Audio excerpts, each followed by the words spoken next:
तो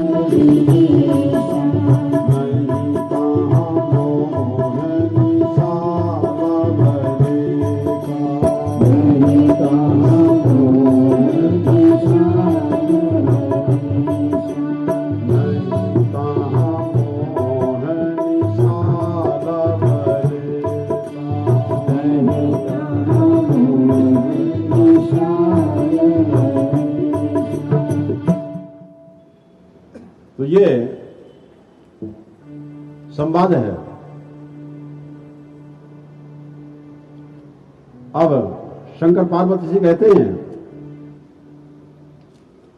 कि हम तुम्हें एक संवाद सुनाते हैं। संसार के बंधन में पड़े हुए जीवों के लिए मोक्ष का साधन, जहां असली बंधन होता है ना,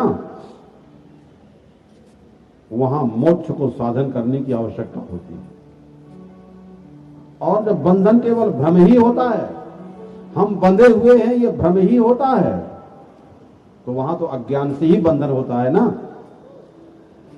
तो जब बंधन अज्ञान से होता है, ये भ्रम है कि हम बंधे हुए हैं, और बंधन सब अज्ञान से होता है, तो उस अज्ञान के बंधन को दूर करने के लिए आध्यात्मिक गुरु होता है। वो किसी कर्म से, किसी पूजा पाठ से, किसी तीर्थ यात्रा, किसी उपासना अनुष्ठान से नहीं होता है। इसलिए ये सब कर्म करने से अंतःकरण शुद्ध और पवित्र होता है। क्या है? स्वाध्याय करने से, शास्त्र के स्वाध्याय करने से, सत्कर्म करने से, धर्म पूर्वक आचरण करने से, और उसका अंतःकरण शुद्ध पवित्र होता है, और जल्दी गुरु के इस ज्ञान को वो धारण करके इस बात को समझ सकता है। इसलिए इन सबका कर्म का, उपासना का, सबका हमारे शास्त्रों में उपयोग है।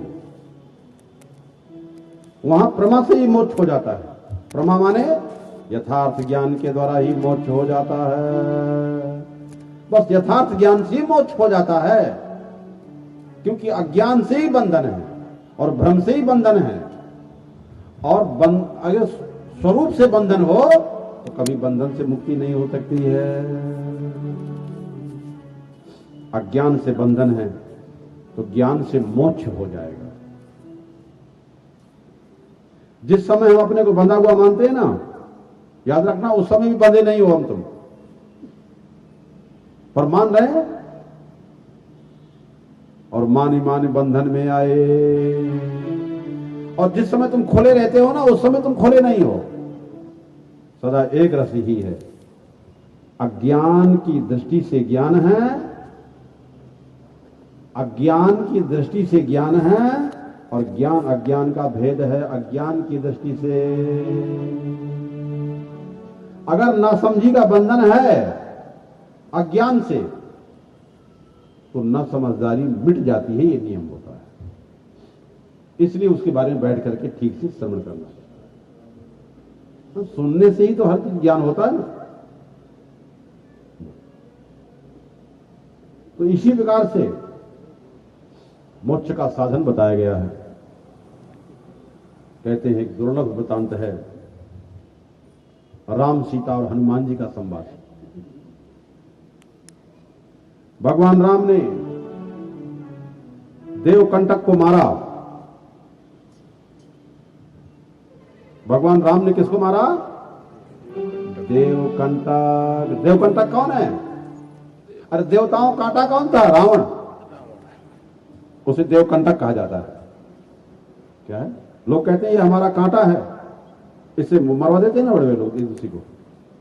जो जिसे कांटा समझता है उसको मरवा देता है। क्या है? और भक्ति प्रेम में जो है कोई किसी कांटा ही नहीं होता है। क्या है? भक्ति प्रेम में तो यहां कोई किसी का कांटा ही नहीं होता है। उसको मालूम है कि हमारा अज्ञान, हमारा अभिमान ही हमारा कांटा है। और जहां ये मालूम है कि हमारा ज्ञान, हमारा अभिमान कांटा है, तो हम अपने अज्ञान, अपने अभिमान को मिटाएंगे ना। दूसरों को कांटे मारने की जरूरत क्या है? क्या है? लेकिन जो इस बात को नहीं समझ पाते हैं और मार काट में लग जाते हैं, दूसरों को दुख देने में लग जाते हैं, बोले यही सबसे पाप और सबसे बड़ा धर्म यही होता है। ऐसे देवकंटक रावण, देवकंटक माने देवताओं कांटा हो गया था। देवताओं के लिए कंटक स्वरूप है। अध्यात्म यदि पहले ये बात समझ लिया जाए तो अजदैव भी समझ में आ जाएगा और अध्यात्म भी समझ में आ जाएगा। अध्यात्म, अजदैव, अद्भुत तीनों समझना पड़ेगा।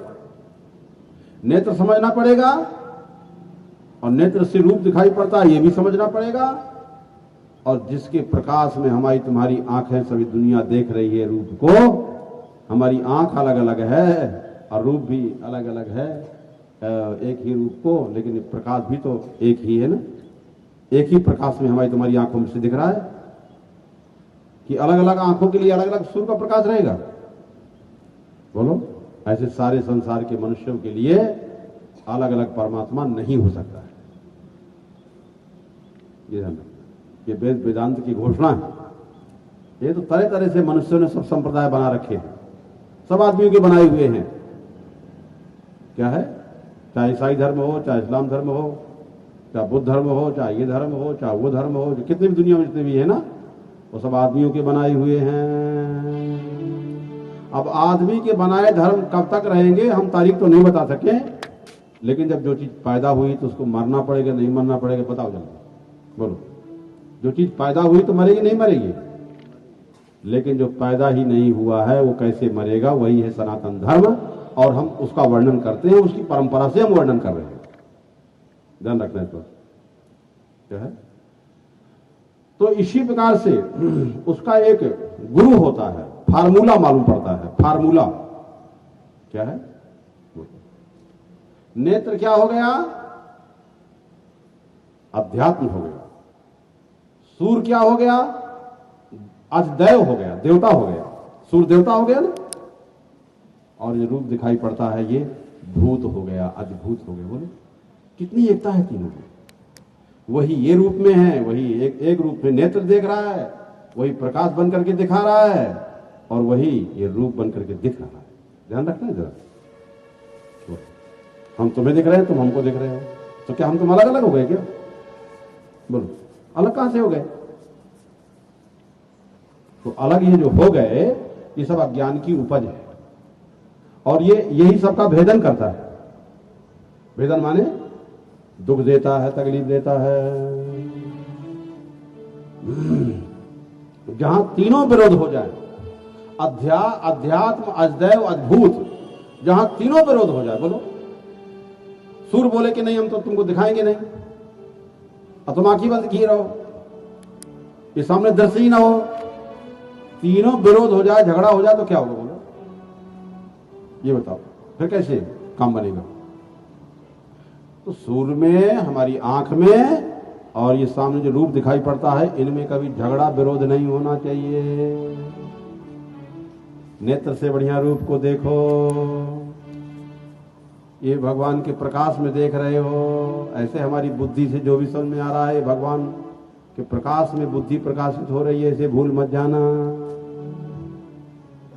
हमें अपनी बुद्धि से जो भी समझ में आ रहा है, सूर्य के प्रकाश में आंख देख रही है, रूप मालूम पड़ रहा है, ऐसे हमारी बुद्धि में जो भी मालूम पड़ रहा है वह उसी परमात्मा के प्रकाश में, उसी आत्म प्रकाश में, उसी बुद्धि में परमात्मा का प्रकाश पड़ रहा है, और उसी से जगत संसार मालूम पड़ रहा है।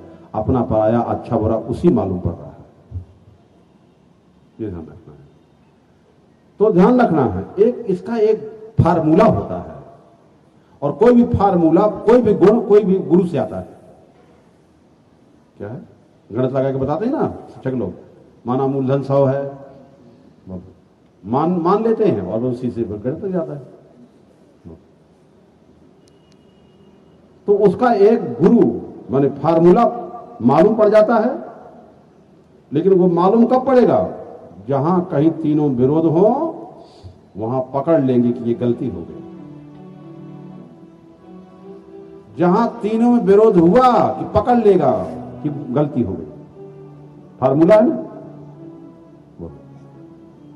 अध्यात्म में हमारी जो इंद्रियां हैं, अध्यात्म में हमारी जो इंद्रियां हैं, हमारी आंख है, कान है, नाक है, जीभ है, ये सब क्या है?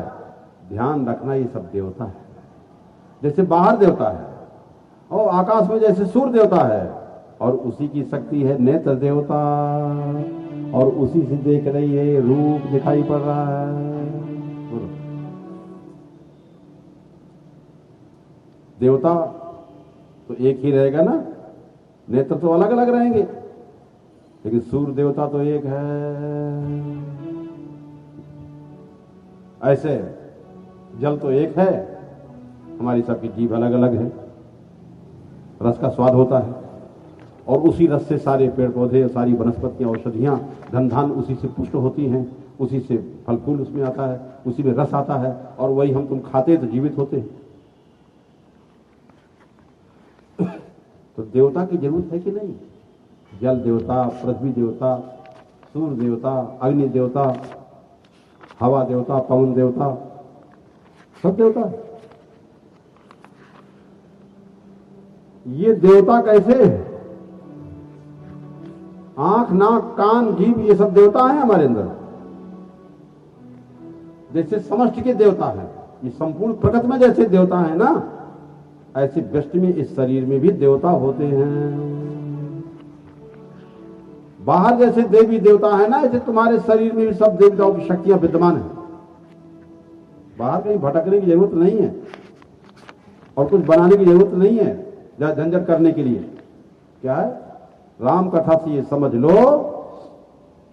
क्या है कि तुम्हारे शरीर में हर देवी देवताओं की शक्ति विद्यमान है। तुम जितना जगा सको,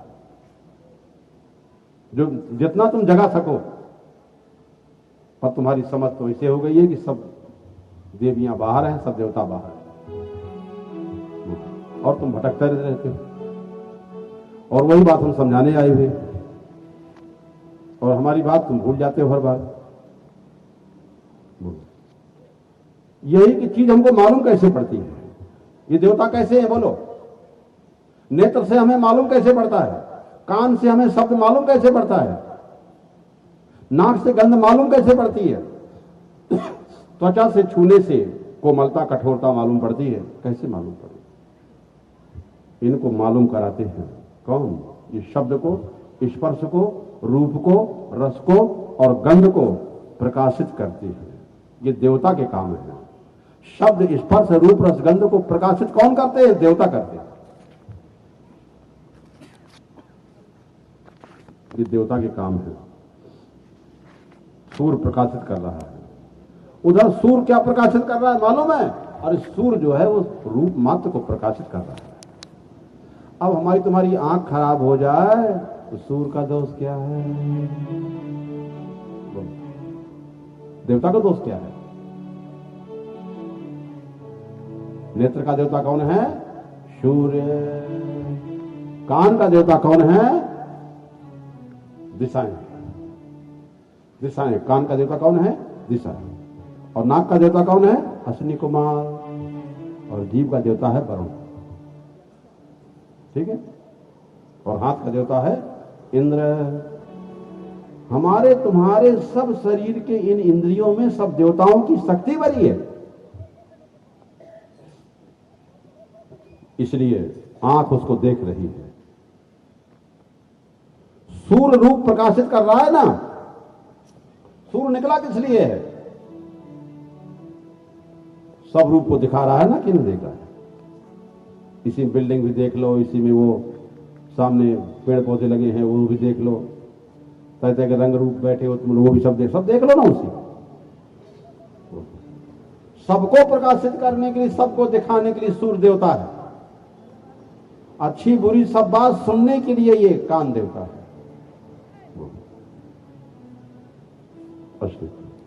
सूर्य भी हो, रूप भी हो, और आंख ना हो तो कैसे काम बनेगा? बोलो, क्या दिखेगा? ऐसे हमारी बुद्धि ठीक ना हो तो कैसे काम बनेगा? ये बताओ। तो जब अपनी बुद्धि बिगड़ जाती है तो बहुत दुखी होना पड़ता है। कोई भी क्यों ना हो, हम हो चाहे आप हो चाहे कोई भी हो, जब मनुष्य की बुद्धि बिगड़ जाती है तो मनुष्य को बहुत दुख उठाना पड़ता है। नहीं आगे चल करके दुख उठाना पड़ेगा उसको। यदि समझ सको तो ये समझ